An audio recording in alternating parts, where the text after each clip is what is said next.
नमस्कार दोस्तों, मैं राहुल कुमार शर्मा स्वागत करता हूं आपका अपने YouTube चैनल पर।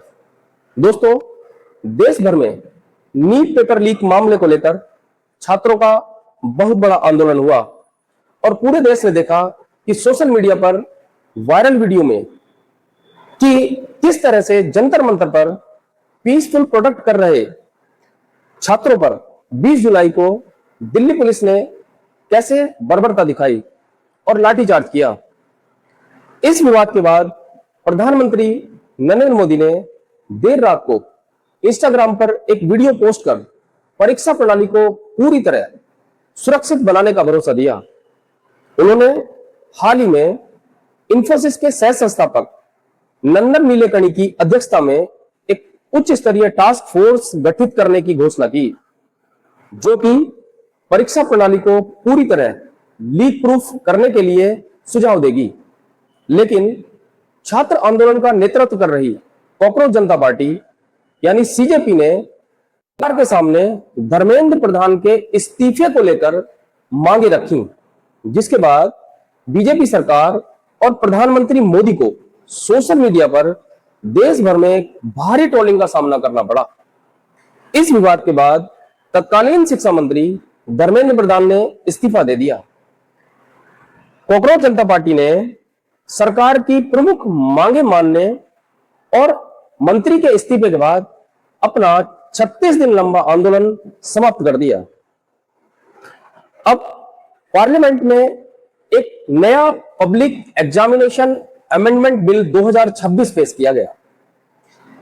सरकार कह रही है कि अब पेपर लीक करने वालों के लिए सिर्फ वार्निंग नहीं, बल्कि ऐसा कानून बनेगा कि कोई दोबारा इस क्राइम के बारे में सोच भी नहीं पाएगा। लेकिन बड़ा सवाल यह है, क्या सिर्फ सजा बढ़ाने से पेपर लीक रुक जाएगा या फिर सिस्टम में अभी भी ऐसे कई छेद हैं जिन पर किसी की नजर नहीं जा रही है। और सबसे बड़ी बात, जिस बिल को लेकर पूरे देश के युवाओं की उम्मीदें जुड़ी हुई हैं, उसी बिल पर संसद में चर्चा तक नहीं हो पाई। आखिर ऐसा क्यों हुआ? आज इस वीडियो में हम किसी पॉलिटिकल नैरेटिव को नहीं, बल्कि पूरे मामले को फैक्ट एनालिसिस और ग्राउंड रियलिटी के आधार पर समझेंगे। इसलिए वीडियो को आखिर तक जरूर देखिए, क्योंकि अंत में हम बताएंगे कि बिल छात्रों के भविष्य को कितना बदल सकता है। सबसे पहले समझते हैं कि आखिर आज पार्लियामेंट में क्या हुआ। जैसे ही लोकसभा की कार्यवाही शुरू हुई, सरकार पब्लिक एग्जामिनेशन अमेंडमेंट बिल 2026 पर चर्चा कराना चाहती थी। संसद के मानसून सत्र के दूसरे हफ्ते के पहले दिन सोमवार को लोकसभा में केंद्रीय मंत्री जितेंद्र सिंह ने सोमवार को लोकसभा में पेपर लीक रोकने के लिए 2024 में बने कानून को अधिक सख्त बनाने के लिए संशोधन का विधेयक पेश कर दिया। लेकिन दिल्ली में जंतर मंतर पर विरोध प्रदर्शन और 20 जुलाई के संसद मार्च के दौरान दिल्ली पुलिस द्वारा किए गए लाठीचार्ज को लेकर विपक्ष मोदी सरकार के खिलाफ आक्रामक है। नेता विपक्ष राहुल गांधी गृह मंत्री अमित शाह से जवाब की मांग कर रहे हैं। विपक्ष नीट पेपर लीक के खिलाफ विरोध कर रहे छात्रों पर बल प्रयोग के आरोपों पर संसद में चर्चा करने की मांग करने की तैयारी में है। इसके अलावा गृह मंत्री अमित शाह को राहुल गांधी ने पत्र भी लिखा था और सवाल उठाए थे कि छात्रों के विरोध प्रदर्शन के दौरान पैलेट गन का इस्तेमाल क्यों किया गया। विधेयक पेश होने के बाद लोकसभा अध्यक्ष श्री ओम बिरला जी ने विपक्ष के कई वरिष्ठ नेताओं को इस पर बोलने के लिए आमंत्रित किया, लेकिन कोई सदस्य नहीं बोला। इसके बाद उन्होंने कहा कि सभी दल लंबे समय से नीट पेपर लीक पर चर्चा की मांग कर रहे हैं और यह विधेयक परीक्षा व्यवस्था सुधारने की दिशा में पहला कदम है। उन्होंने विपक्ष से नारेबाजी के बजाय चर्चा में भाग लेने और सुझाव देने की अपील की। हंगामे के चलते लोकसभा से लेकर राज्यसभा तक की कार्यवाही को स्थगित करना पड़ा। यानी जिस कानून का इंतजार लाखों छात्र कर रहे थे, वह राजनीतिक टकराव के बीच फंस गया। इसी दौरान एक और तस्वीर सामने आई। पूर्व शिक्षा मंत्री धर्मेंद्र प्रधान, जिन्होंने हाल ही में अपने पद से इस्तीफा दिया था, पहली बार संसद पहुंचे।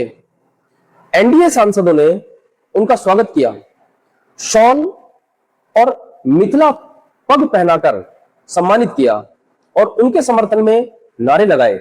यह तस्वीर अपने आप में एक बड़ा राजनीतिक संदेश भी मानी जा रही है।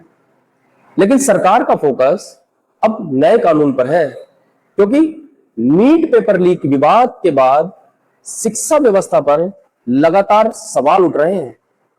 अब आते हैं इस बिल के सबसे महत्वपूर्ण हिस्से पर। सरकार 2024 में जो कानून बनाया था, उसे और ज्यादा सख्त बनाने का प्रस्ताव रखा। पहले अगर कोई पेपर लीक करता था तो उसके लिए 3 से 5 साल तक की जेल का प्रावधान था। अब नए संशोधन के मुताबिक मिनिमम 5 साल और मैक्सिमम 10 साल तक की जेल हो सकती है। इसके साथ ही 50 लाख रुपए तक का जुर्माना भी लगाया जा सकेगा। यानी सरकार साफ संदेश देना चाहती है कि अब पेपर लीक को सिर्फ परीक्षा में गड़बड़ी नहीं, बल्कि भविष्य से खिलवाड़ करने वाला गंभीर अपराध माना जा सकेगा। लेकिन कहानी यही खत्म नहीं होती। अगर कोई ऑर्गेनाइज गैंग या नेटवर्क पेपर लीक में शामिल पाया जाता है, तो उसके लिए सजा और भी ज्यादा सख्त होगी। ऐसे मामलों में कम से कम 7 साल की जेल और 10 करोड़ रुपए तक का के जुर्माने का प्रस्ताव रखा गया है।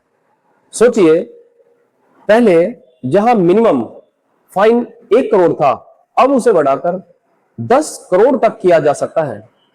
यानी ऑर्गेनाइज एग्जाम माफिया पर सीधा आर्थिक और कानूनी हमला करने की तैयारी है। अब सवाल आता है कि क्या सिर्फ सजा बढ़ा देने से समस्या खत्म हो जाएगी? सरकार का जवाब है नहीं। इसलिए बिल में इन्वेस्टिगेशन और ट्रायल दोनों के लिए टाइम लिमिट भी तय की गई है। पहले किसी पेपर लीक केस की जांच महीनों या सालों तक चलती थी। अब लक्ष्य रखा गया है कि जांच 2 महीने के भीतर पूरी हो। इसके बाद चार्जशीट दाखिल होने के 3 महीने के अंदर ट्रायल पूरा करने की कोशिश होगी। यानी अब सब कुछ योजना के मुताबिक चला तो 6 महीने के भीतर अपराधी सजा तक पहुंच सकता है। यह बदलाव इसलिए भी महत्वपूर्ण माना जा रहा है क्योंकि न्याय में देरी अक्सर अपराधियों के हौसले को बढ़ा देती है। इसके अलावा राज्यों और केंद्र शासित प्रदेशों को सोशल फास्ट ट्रैक कोर्ट बनाने का भी अधिकार मिलेगा। इन कोर्ट्स में रोजाना सुनवाई होगी ताकि मामले लंबे समय तक लटके न रहें। यानी सरकार सिर्फ कानून नहीं बदल रही है, बल्कि न्यायिक प्रक्रिया को भी तेज करने की कोशिश कर रही है। लेकिन सबसे बड़ा सवाल यह है, क्या फास्ट ट्रैक कोर्ट सिस्टम में सुधार हो पाएगा? क्योंकि देश के 21 से अधिक राज्यों और केंद्र शासित प्रदेशों में सैकड़ों नियमित फास्ट ट्रैक कोर्ट और विशेष अदालतें सक्रिय रूप से काम कर रही हैं। मामलों को तेजी से सुलझाने के बावजूद नए मामले लगातार आने के कारण कुल लंबित मामलों यानी पेंडेंसी की संख्या लाखों में बनी हुई है। निचली अदालतों और इन विशेष सत्र न्यायालयों में जजों तथा अन्य सहायक स्टाफ के खाली पद कार्य दक्षता को धीमा करते हैं। ग्रामीण और दूर दराज से इलाकों में video conferencing, digital case management और आधुनिक सुविधाओं का अभाव है। अब बात करते हैं उस बदलाव की जो शायद सबसे महत्वपूर्ण है। नए बिल में 15 तरह की गतिविधियों को साफ साफ अपराध घोषित किया गया। इसमें सिर्फ पेपर लीक ही नहीं बल्कि ओएमआर सीट से छेड़छाड़, फेक वेबसाइट बनाना, फेक एडमिट कार्ड जारी करना, डिजिटल फ्रॉड, आइडेंटिटी मैनिपुलेशन और परीक्षा से जुड़ी दूसरी धोखाधड़ी भी शामिल है। यानी अब सिर्फ पेपर बेचने वाला ही नहीं बल्कि पूरे फ्रॉड नेटवर्क पर कार्रवाई की जा सकेगी। अब सिक्योरिटी मेजर्स की बात करें तो सरकार परीक्षा प्रक्रिया को पूरी तरह टेक्नोलॉजी ड्रिवन बनाने की दिशा में आगे बढ़ रही है। प्रपोज्ड स्टैंडर्ड के मुताबिक एग्जाम सेंटर्स का प्री ऑडिट होगा, कैंडिडेट की बायोमेट्रिक वेरिफिकेशन होगी, सिक्योरिटी स्क्रीनिंग मजबूत की जाएगी, शीट एलोकेशन की प्रक्रिया ज्यादा सुरक्षित बनाई जाएगी, क्वेश्चन पेपर की डिजिटल सिक्योरिटी और अपलोड सिस्टम पर नए प्रोटोकॉल लागू होंगे। एग्जाम के दौरान मॉनिटरिंग और एग्जाम के बाद की प्रक्रिया भी स्टैंडर्ड ऑपरेटिंग प्रोसीजर के तहत होगी। यानी सरकार सिर्फ अपराध होने के बाद सजा नहीं देना चाहती बल्कि अपराध होने से पहले ही उसे रोकने की कोशिश कर रही है। लेकिन यहां एक बड़ा सवाल यह भी खड़ा होता है कि अगर इतने सारे नियम पहले से लागू किए जा सकते थे तो फिर नीट जैसी बड़ी परीक्षा में इतनी बड़ी चूक कैसे हुई? यही सवाल विपक्ष भी लगातार उठा रहा है। विपक्ष का कहना है कि कानून सख्त बनाना अच्छी बात है, लेकिन अगर इंप्लीमेंटेशन कमजोर रहेगा तो क्या कानून भी पुराना ही साबित होगा? वही सरकार का तर्क है कि यह अब पूरे सिस्टम को नए सिरे से मजबूत किया जा रहा है। दरअसल इस पूरे विवाद की शुरुआत नीट पेपर लीक केस से हुई। देश में छात्रों ने प्रदर्शन किए, कई जगह विरोध मार्च निकाले गए, शिक्षा व्यवस्था पर सवाल उठे, विपक्ष ने सरकार को घेरा। आखिरकार सरकार ने परीक्षा सुधारों की घोषणा की। प्रधानमंत्री नरेंद्र मोदी ने परीक्षा प्रणाली को सुरक्षित बनाने की बात कही। इसी क्रम में इंफोसिस को फाउंडर नंदन नीलेकनी की अध्यक्षता में हाई पावर्ड टास्क फोर्स बनाने का ऐलान किया गया, जिसका उद्देश्य एग्जाम सिस्टम को भविष्य के लिए ज्यादा सुरक्षित और टेक्नोलॉजी आधारित बनाना है। अब एक दिलचस्प राजनीतिक पहलू भी सामने आया। आम आदमी पार्टी के सांसद मालविंदर सिंह काग ने कहा कि इस बिल पर चर्चा होनी चाहिए क्योंकि सिर्फ कानून पास करना काफी नहीं है। संसद में सभी दलों को अपने सुझाव देने चाहिए ताकि भविष्य में पेपर लीक पूरी तरह खत्म किया जा सके। यानी सरकार और विपक्ष के बीच मतभेद कानून की जरूरत पर नहीं बल्कि संसद की प्राथमिकताओं और विरोध के मुद्दों पर दिखाई दे रहे हैं। अब सबसे बड़ा सवाल, क्या यह बिल वास्तव में गेम चेंजर साबित होगा? अगर सिर्फ कानून की बात करें तो जवाब काफी हद तक हां दिखाई देता है, क्योंकि पहली बार investigation, timeline, fast track court, high penalties, organise crime classification, technology standard और डिटेल्ड ऑफेंस लिस्ट को एक साथ जोड़ा गया है। लेकिन अगर ग्राउंड रियलिटी की बात करें तो असली परीक्षा कानून बनने के बाद शुरू होगी। क्या राज्यों के पास पर्याप्त फास्ट ट्रैक कोर्ट होंगे? क्या बायोमेट्रिक इंफ्रास्ट्रक्चर समय पर तैयार होगा? क्या जांच एजेंसियां 2 महीने में इन्वेस्टिगेशन पूरी कर पाएंगी? क्या भ्रष्ट अधिकारियों पर भी समान कार्रवाई होगी? यही वे सवाल हैं जिनका जवाब आने वाला समय देगा। दोस्तों, पेपर लीक एक क्राइम नहीं है, यह करोड़ों युवाओं के सपनों पर हमला है।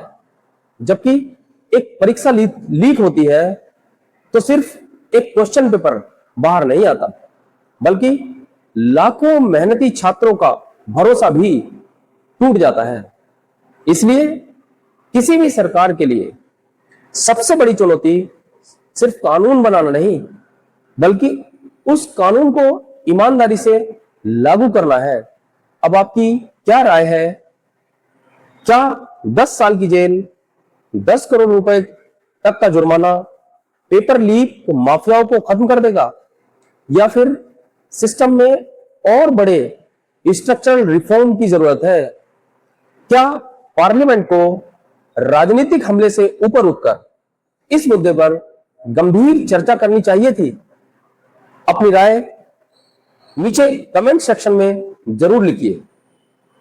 अगर आपको यह फैक्ट बेस पॉलिटिकल एनालिसिस पसंद आया हो तो वीडियो को लाइक कीजिए और चैनल को सब्सक्राइब कीजिए और बेल आइकन जरूर दबाइए, क्योंकि यहां हम किसी नैरेटिव नहीं बल्कि हर बड़े मुद्दे का गहराई से विश्लेषण करते हैं।